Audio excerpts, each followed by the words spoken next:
sorry for these technical problems. This conference is dedicated to the question of territory and the idea of occupied territories. And the starting point of my presentation comes from the fact that I realized when I was studying the concept of territory in Deleuze's work, I was realizing that there are several concepts of territory and that there are some concepts which help us to think some problems in politics, and there are other concepts which doesn't help us to think politics. And I was aware as well of the fact that nowadays we have a lot of people claiming that Deleuze is a good tool to think our actual political situation, the uprisings in North Africa, the Occupy movements, the problems in economics. But at the same time, we don't find any harmony between those different claims.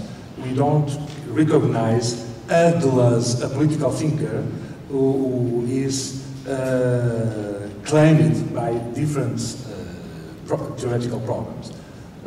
For instance, it's difficult to recognize Deleuze in Rancière's text on Deleuze. It's difficult to recognize Deleuze in Badiou's text on Deleuze. It's difficult to recognize Deleuze on the text from Navy and Hart, or even in Zizek's text on Deleuze. There are several Deleuze's in different approaches to Deleuze, and so I propose to understand those different masks, those different faces of Deleuze as a political thinker, and my way of doing it is to establish two kinds of cartographies.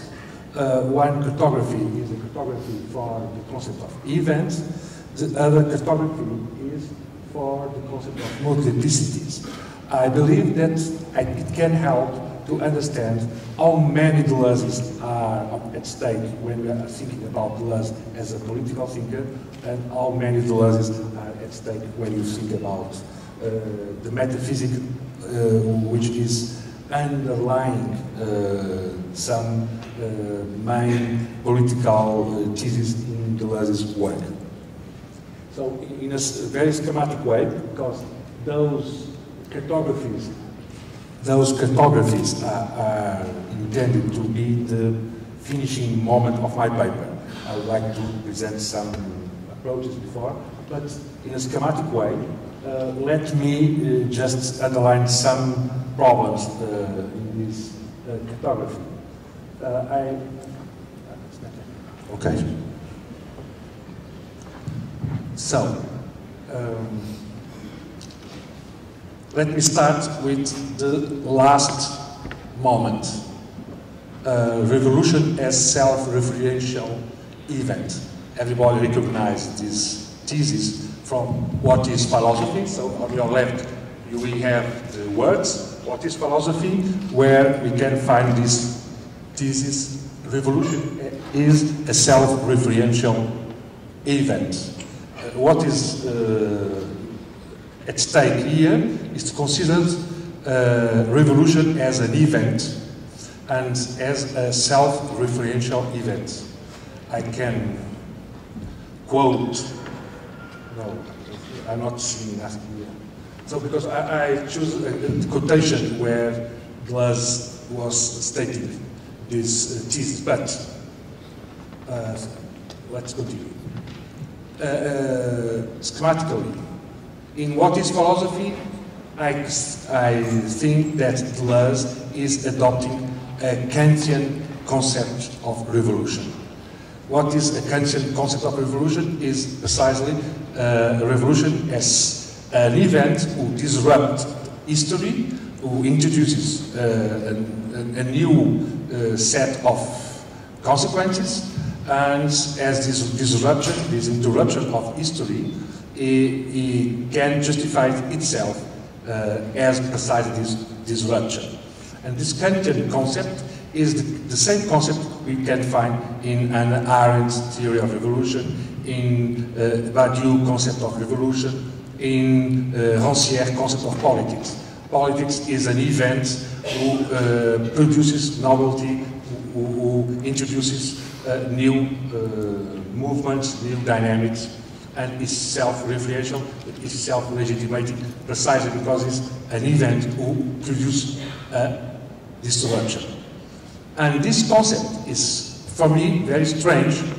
The revolution as an event, self-referential, is very strange because the concept of event is an old concept in Deleuze. We know that Deleuze introduced this concept in Logic of Sense, and we know that this concept disappears from the work of Deleuze and Guattari in Anti-Oedipus. It just appears as in Thousand Plateaus in connection with the concept of assemblage, but as no autonomous meaning. The event is only the SAT of an assemblage.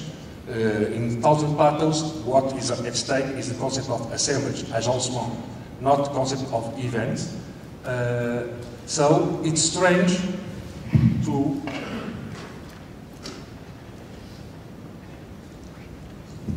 to see the concept of event returning to the work of Deleuze and Guattari, and precisely to designate the concept of revolution as a self-referential event.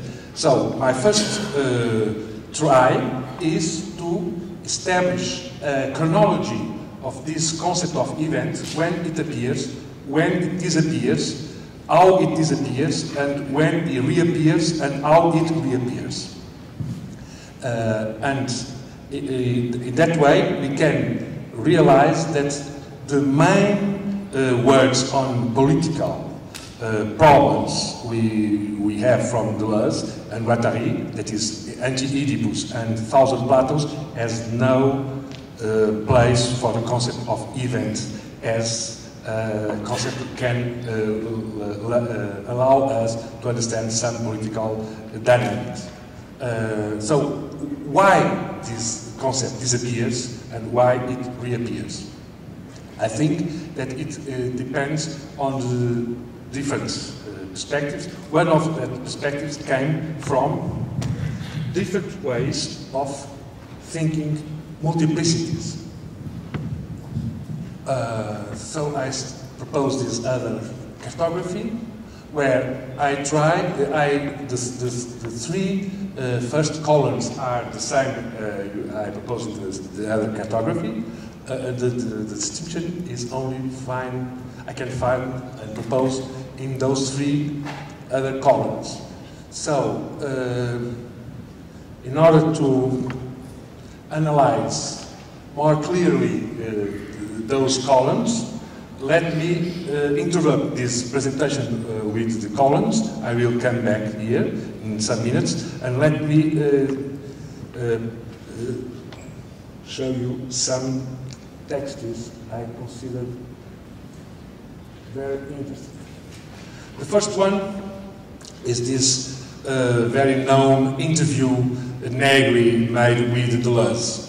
And for me this interview is very symptomatic, because it expresses a lot of cliches about the political thought of Deleuze and Guattari.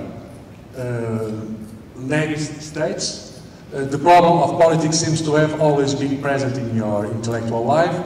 Your involvement in various movements, prisoners, homosexuals, Italian autonomists, Palestinians on one hand, and the constant problematization of institutions on the other, follow on from one another and interact with one another in your work, from the book on Hume through to the one on Foucault. What are the roots of this sustained concern with the question of politics, and how has it remained so persistent within your developing work? Why is the relation between movement and institutions always problematic? And Deleuze answers, what I've been interested in are collective creations rather than representations. There's a whole order of movement in institutions that's independent of both laws and contracts. What I found in Hume was a very creative conception of institutions and law. I was initially more interested in law than in politics. Even with Mazoc and Sartre, what I liked was the truly twisted conception of contracts in Mazoc and of institutions in Sartre as it came out in relation to sexuality. And I pass in order just to say that he says Anti-Oedipus was from beginning to end a book of political philosophy. What I want to underline in this passage is the fact that, according to Negri, all the work of Deleuze was concerned with political questions. And Deleuze interrupts this perspective, says, no, it's not true. I just became a political thinker after Anti-Oedipus. Before Anti-Oedipus, before I met Felix Guattari, and I started working on Foucault and through Elie Sambar, Palestinian political committed to the Palestinian cause. Before, I was concerned with laws. I was not concerned with politics. I was concerned with collective creation. So what I propose in my cartography of multiplicities is precisely to take this concept of collective creations, Deleuze considered as a problem and continuous subject of thinking, and to understand why in a certain moment those problems of collective creation became became political concerns. And in another hand, what is interesting to realize in Deleuze's work is the fact that a lot of words, before he became a political thinker, a lot of words, a lot of concepts he was creating were recycled, were re-actualized inside new political problems. And I just want to underline two concepts. The concept of institution and contract in boldness and cruelty, and the second problem coming from the first moment is precisely the concept of events. Deleuze was proposing in logical sense with no political consequences, but Deleuze is using this concept of event to attribute it a political dimension. In what concerns this institution and contract, it's very, it's amazing to realize that those two concepts, institution and contract, were reutilized in Anti-Oedipus, in which dimension precisely the dimension actually Maurizio Lazzarato is considering the main contribution of Deleuze to a political understanding of the world. What is this concept? It's precisely the concept of debt, as Eugene Olin underlined in his paper. One of the main contribution of Anti-Oedipus, but it's strange because it's only in Anti-Oedipus we find a theory of debt as the origins of socius in general and the origins of capitalism. But let me just... I don't want to read all the quotation, but from this book from Maurizio Lazzarato, The Indebted Man, Maurizio Lazzarato tries to understand the importance of debt in actual financial crisis, and he is precisely quoting Deleuze and Guattari in Anti-Oedipus to defend the idea that the debt is not epiphenomenon in capitalist economy, but the debt is the starting point of capitalism. And this thesis, according to Maurizio Lazzarato, can allow us to a completely different approach on capitalism and the financial crisis we are actually living. And according to Maurizio Lazzarato, is precisely in Anti-Oedipus and the way Deleuze and Guattari are reading Nietzsche, and Nietzsche from the genealogy of morals, and Nietzsche has written through Mazok, that is to say, a theory of cruelty, cruelty as the archaic pathos who can lead to a socius, to a collective body. And so, let me come back to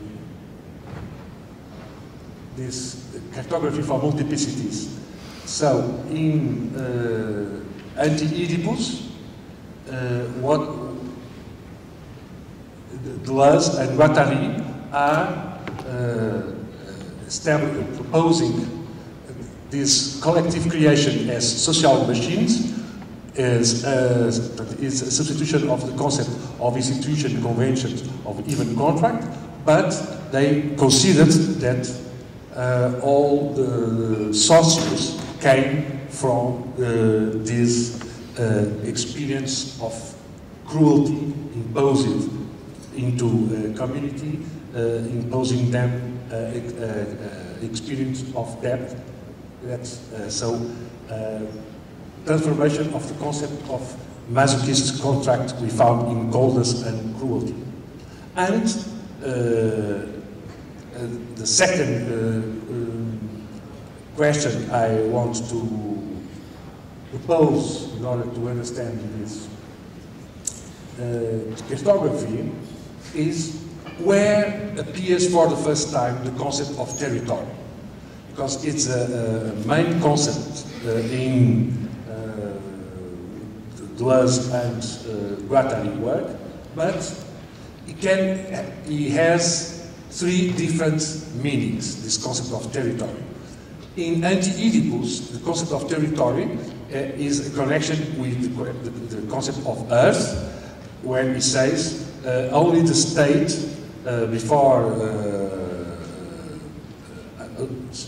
only the state, the capitalistic state, after the savages experience and the barbarian experience, only capitalistic state is a territorial machine, because the capitalist state is connected with herd, is connected with the territory.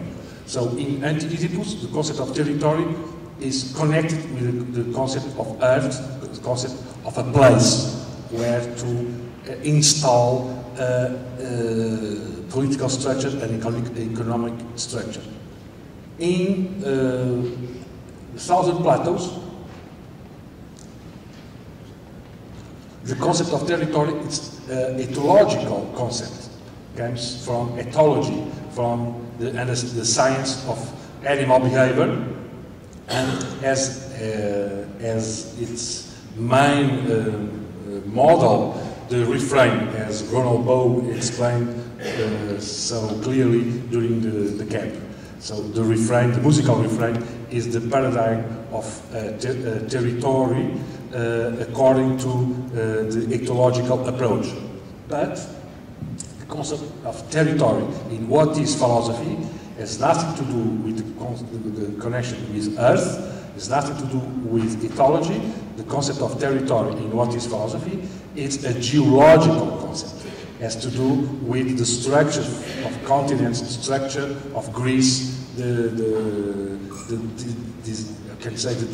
geographic design of a place on Earth. So it's not the connection between a structure, a political structure, and a place. It's not a connection between behavior and an agencement, an assemblage, but as a connection to some structured geography. And that's why I propose, that's why in what is philosophy, the concept of event came back after having disappeared in Anti-Oedipus and in Thousand Plateaus. It can come back because this concept of event has only, I can say, temporal meaning, the concept of event, in a double sense of this temporal meaning in what is philosophy. First, as a disruption of history, when it says it's untimely, as Nietzsche was claiming, untimely meditation, every event, every disruption is surrounded by a cloud of non-temporal experience, and it's a temporal concept. The concept of event has no political meaning as such, but just a temporal, because Deleuze says it inaugurates new times, and he is grounded in a Kantian concept of revolution, because it's grounded in the utopian concept. As you know, Deleuze says utopian is not a good concept, but the revolution is an event built up the experience of a people to come. This people to come has some messianic dimension, something very close to the Derridian concept of event. That's why every time I read what is philosophy, I feel that is the place where Deleuze is more close to Derrida and his concept of event as a messianic experience. So the territory has not a political dimension in what is philosophy, because it's just connected with some geography, and that's why the event can have only temporal meaning. And let me come back to this cartography for the event. The concept of event, when it appears for the first time in logic of sense, is connected with a theory of virtual and actual, and as everybody knows, this distinction appears for the first time in difference and repetition, and in difference and repetition, Deleuze established the concept of virtual against the concept of possible. And it's strange that in what is philosophy, the concept of event returns, but with this returning of the concept of event, returns the concept of possible, which was considered as the complete opposed to the concept of virtual. What I want to say is the fact that this opposition between virtual and possible we find in different and repetition is no more valuable in what is philosophy, because, as you know, possible is the world of art, virtual is the world of philosophy. Art is a plan of consistence established inside possible worlds, so the concept of possible is fundamental to think the plane of consistence to art, and the concept of virtual is the concept who designates the modal dimension of the plane of immanence for concepts, for philosophy. And why is important to use the concept of possible to understand what is art? Because the fundamental dimension of time Deleuze is dealing with in what is philosophy is a time to come, the people to come, le peuple à venir, and this utopian dimension of the event. And this peuple à venir, the people to come, it's a possible world, it's not a virtual world, because a virtual world has no connection with time. The virtual world, as it was established in different repetition and logic of sense, has to do with ion or an untimely dimension, not time to come, not a messianic or a teleological type.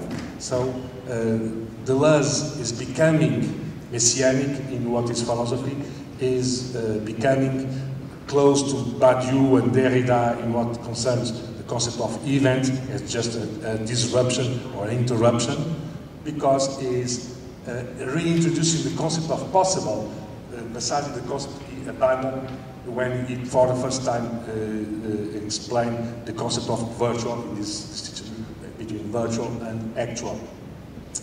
And is another aspect I want to call your attention for is the fact that Deleuze was always concerned with the question of faculties.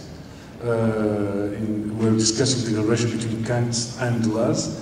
I agree with Eugene when he says Kant was not an enemy for Deleuze, not only because the main aspect of difference and repetition is a Kantian. As Deleuze says, the fundamental problem in philosophy is the problem of faculties. And the theory of faculties came from Kant. We have to learn to think about faculties. And we know that all the words from Deleuze from the very beginning were dealing with problems of faculties. The problem of imagination in Hume, the problem of pathos as will to power in Nietzsche, the theory of faculties in the book of Kant, and the theory of faculties in the book on Proust. The different types of science are connected with different types of faculties, imagination, sensibility, intelligence, and thought in Proust. So the question of faculties were central for Deleuze in first books, and is as well central for his theory of transcendental empiricism. Transcendental empiricism is to build a new concept of empiricism through a different concept of faculties. The faculties, this is the main difference between Deleuze and Kant, the faculties must be genetic, explain it, as no a priori conditions. There's a transcendental which has its genesis in the very experience, same experience. And the question is, how can the experience generate the faculties who are the condition of possibilities of those some experiences? This is one of the main problems of all Deleuze work. And it's interesting to realize that after Anti-Oedipus, Deleuze dropped completely the question of faculties, because he is dealing with a new concept, the concept of desire, the concept of desiring machines, and the concept of desiring machines can allow the forgetting of the question of memory, imagination, thought, intelligence, all the stuff Deleuze was dealing with before Anti-Oedipus.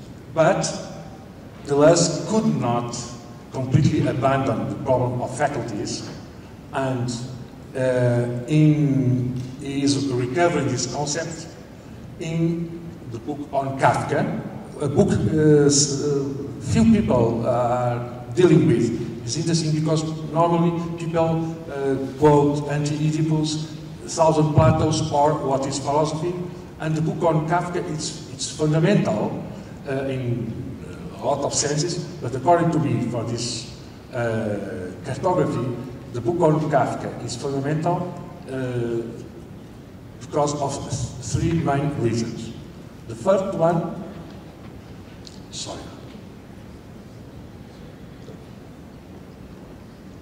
the first one is because it's the first book where there's a systematic presentation of the concept of assemblage, the concept of agencement.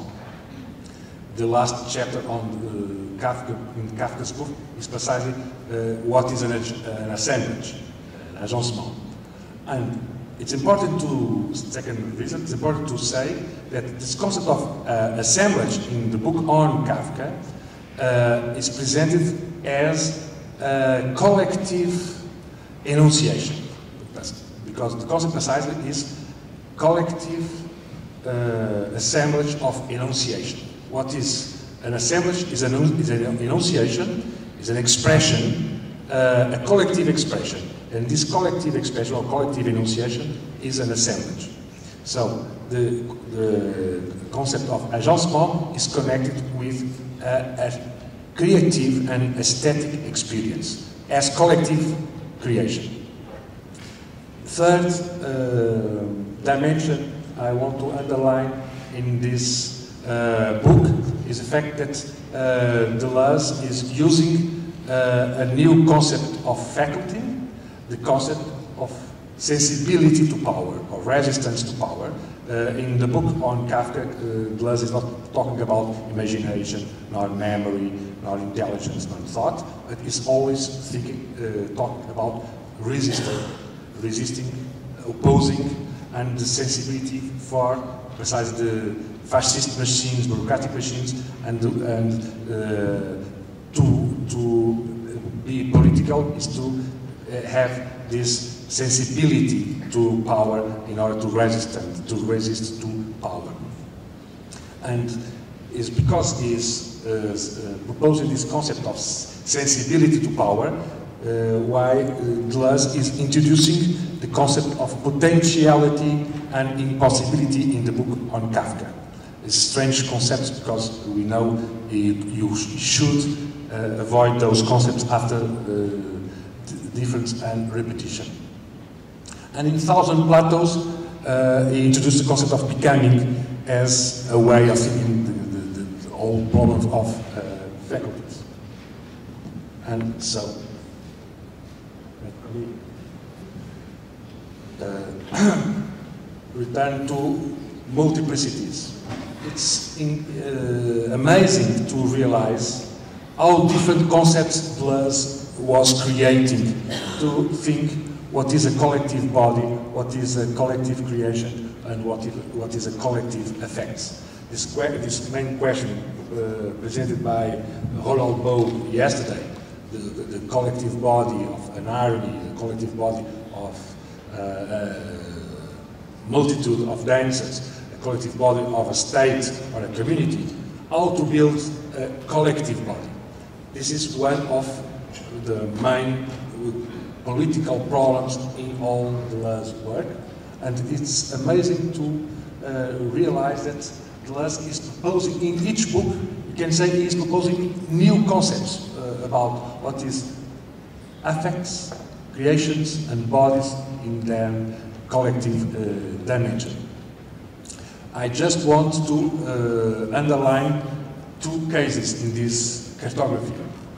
The cases in Thousand Plateaus and cases with What is Philosophy. How they are so different, those two books.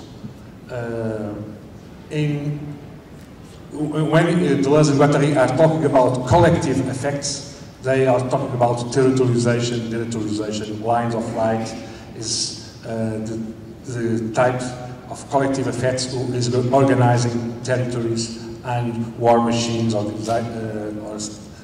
collective bodies. The creations are, the main two creations of collective creations are territorial refrains and war machines, and the collective bodies produced by those collective effects and collective creation are nomadic multiplicities opposed to the state apparatus. In What is Philosophy, the collective effect is using as main movement or dynamic to explain the connection between singularities is friendship. Is friendship, the importance of the friend and the friendship as the central collective effect, the effect that connects singularities, and that's why if the collective effect is the friendship, the collective body to build is something we have to wait for, something we can expect is a people to come. The collective body is not yet produced. The collective body has this Kantian dimension, this messianic dimension, because the affect who build the people to come is not territorializing or design machines, but it's just friendship. So, I'm going to finish. I have other perspectives to call your attention for, but I suppose the main frame is presented. Of course, there's a lot of details here inside we can discuss, but I believe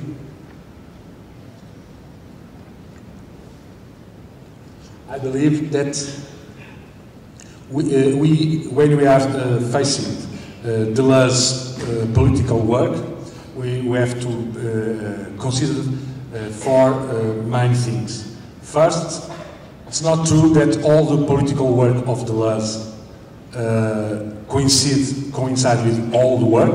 Deleuze became a political thinker only after Anti-Oedipus.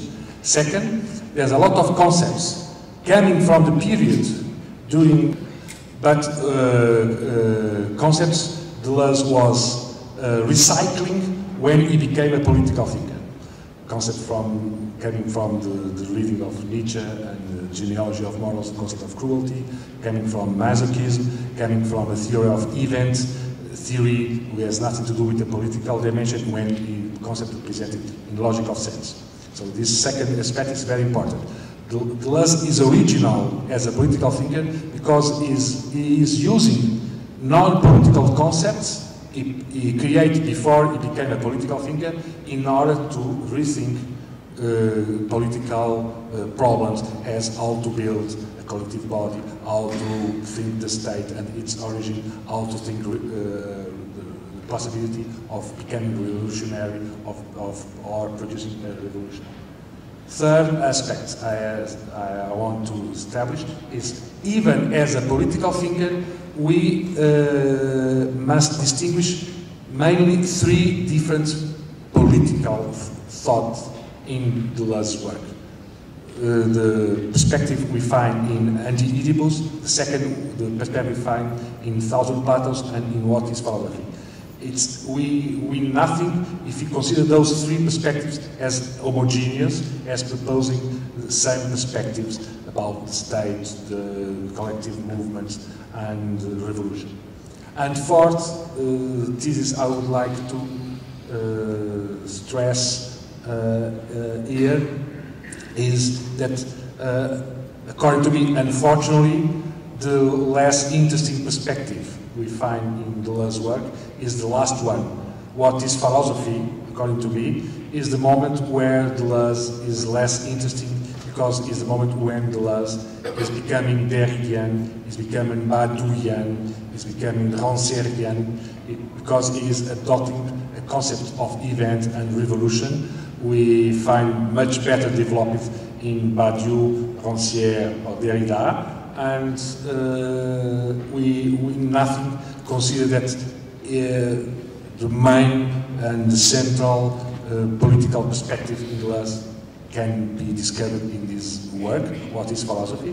So, in order to finish, we could, I know it's terrible to say it, but we could burn What is Philosophy and just keep Anti-Oedipus and Thousand Battles in order to work with Deleuze as an interesting political figure. Thank you.